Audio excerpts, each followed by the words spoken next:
After the sealant has set for 10 to 15 minutes, sprinkle dry play sand onto the sealant to approximate the color and texture of the surrounding concrete for a more natural finish.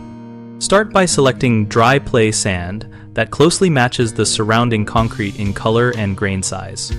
Prepare the area by removing loose debris and ensuring the crack is filled with the appropriate concrete sealant or patching compound, following the manufacturer instructions for depth and tool choice.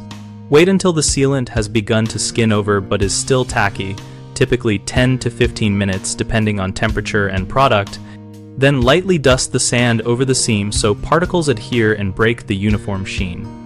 Use a soft bristle brush to gently work the sand into the surface so it mimics the micro texture of the existing slab, and tap excess sand off with a gloved hand or soft brush to avoid a thick, obvious layer. If the color tone still looks off after curing, mist a diluted mixture of very small amounts of concrete stain and water, applied sparingly with a sponge to subtly blend tones. Test on a scrap piece first. Finally, after full cure, remove any remaining loose sand and apply a breathable concrete sealer only if the surrounding area is sealed, matching sheen levels so the repaired zone does not read as a patch.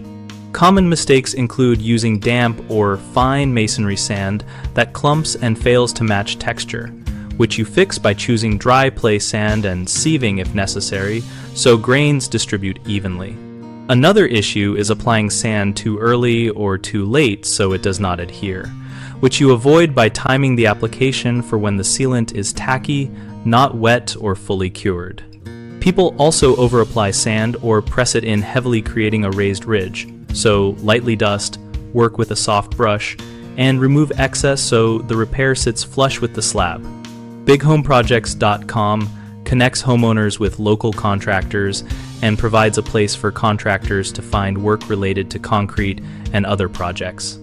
We also host an active discussion community where professionals and DIYers share tips, product experiences, and before and after photos to help make repairs look natural.